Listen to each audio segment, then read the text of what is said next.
In 1954, the elite of the planet met in secret at the Bilderberg Hotel in Oosterbeek, Holland. The Bilderberg Group would later admit that their mission was the formation of the EU. Once the EU was established, under the guise of trade deals, a North American Union and Asian Union would be formed. The three interlocking superstates formed the core of the global government, while the United Nations would serve as a world regulatory and enforcement body over the Third World subregions. The Bilderberg Group consists of the heads of all of the managing roundtable groups that steer individual countries.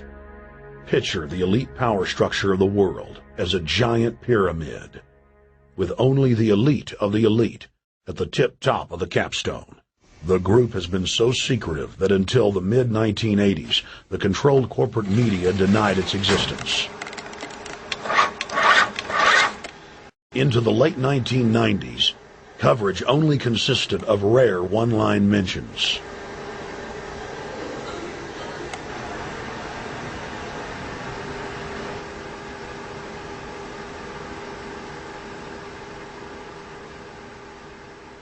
With the rise of the alternative media, their stranglehold on information has begun to slip. On the outskirts of the national capital today, black limousines with darkened windows converged on a hotel where private security guards imposed ironclad control. The limos carried royalty, political power brokers, and industrial titans to a secret meeting that will last all weekend. It's known as the Bilderberg Group. Could their objective be world domination? Every 4 years, Bilderberg meets in North America, and in June of 2006, we decided to travel to Ottawa, the capital of Canada. The site of Bilderberg.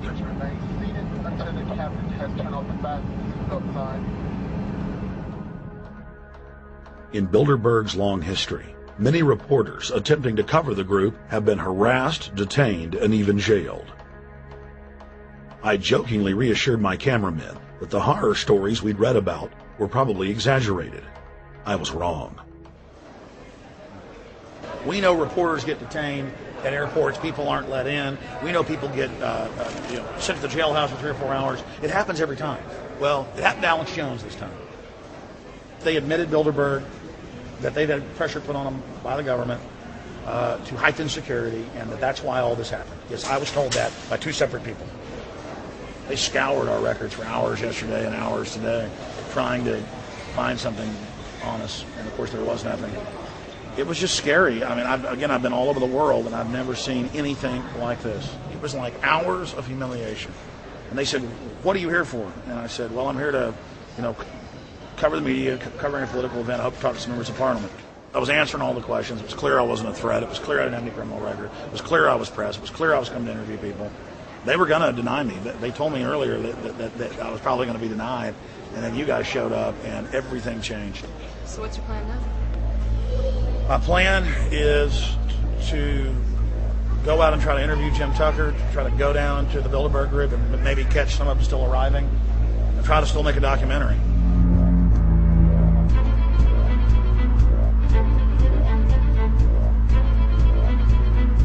So instead of being here at 8 a.m. in the morning when the Bilderberg Group attendees, the 100 elite of the planet, start showing up, we're going to be getting here about 3:30 or so, and we'll see if we can catch any of the elites coming in.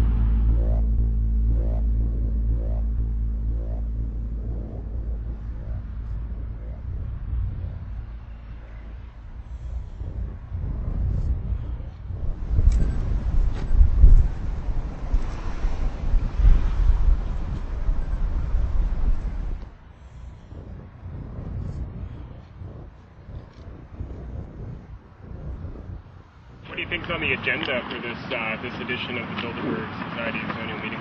They're debating the attack on Iran. They're talking about how to take out Hugo Chavez. They're talking about how to get their American Union in that destroys Canadian, U.S., and Mexican sovereignty. So we're talking about the death of Canada is what's happening in there right now. The death of your sovereignty is happening in there right now. CNN has even reported that these individuals have put out the policy reports through the Council on Foreign Relations that writes their scholarly white papers to end the United States, to end Canada, and to end Mexico. About 10 have come in. They've been coming in slowly in typically big black cars with what appears to be bulletproof glass, and we've got a few pictures of some of the people. We're being kept well back from the building by an awful lot of security people, but there'll be more security as this thing develops. Again, just a reminder to stay off the front, okay? I am. This is the line. We checked with the city. Thank you. Yeah. Okay. That's the ex-president of Ireland? Maybe? Okay, Danny will know. I came here from upstate New York. I booked a room way in advance. When I checked in at 10 o'clock at night, they told me I had to be out at 8:30 in the morning. And so, of course, I complied to what they wanted. I wasn't happy about it because I had been tired. I drove quite a long way. Then I went down to have something to eat, and I just saw a bunch of security here, and I was wondering what was going on, and I asked questions, and they said they were having a wedding or they were having some sort of reception. So I decided to ask a couple more questions because I thought it was kind of weird. And then I saw them from my hotel window. They were in the back with flashlights looking at the trees, looking up through the trees, and they were also in front of the hotel combing. It looked like combing the hotel. So I kind of was wondering what was going on, and I left. I got up this morning. I checked out. And then the fellow that I spoke with, the last fellow I spoke with, said, well, you'll know all about it in the newspaper. Well, I didn't have to wait because there was a group of people out here telling me everything that was going on. They're not fooling anybody any longer when you've got this many cops, and detaining Alex Jones at the border.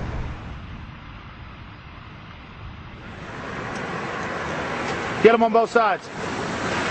Yeah, you crook. Yeah, you're going to go to jail like Ken Lay. Oh, yeah, there's one right there.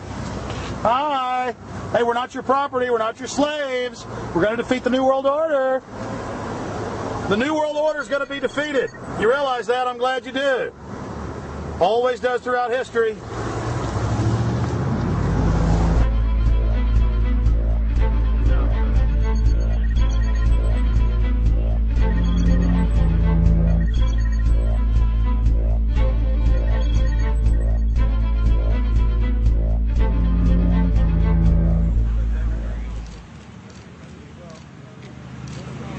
The boss. The boss is leaving. Etienne Davignon is the honorary chairman of the Bilderberg Group, as well as the head of its steering committee. The committee he heads selects and invites each year's attendees. In the last decade, the list of attendees has been leaked to reporters by moles on the inside. Veteran newspaper reporter Jim Tucker has been covering the Bilderberg meetings for over 30 years and has physically attended more than 20. We traveled back to our hotel to see if Jim Tucker received the 2006 list. First heard about Bilderberg in 1975, and I said, I don't believe it. That's not possible. Who in hell's Bilderberg? I spent 20 happy years with metropolitan newspapers. All the wires are clicking at my ear. That could not happen without me knowing about it. And the thing that first impressed me most was columns in 1957 by the late, great Westbrook Pegler, widely syndicated columnist. He wrote 2 lengthy columns about how approximately 100 leaders of international finance, heads of state, high public officials were meeting behind armed guards and closed doors on Jekyll Island, sealed off. What are these powerful internationalists doing? And why is it so secret? Why do they have armed guards outside? Why is it sealed off? The newspapers totally ignore it. Not a word. Total blackout in the United States. Since then, I've never stopped pursuing Bilderberg or the whole international gangster organization led by Rockefellers and Rothschilds as they manipulate the world for their own selfish interest.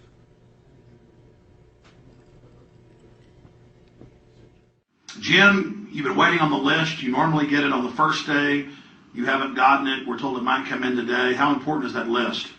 It's absolutely essential, although identifying people outside, as we always do, is important too, to find out who is not on their own list.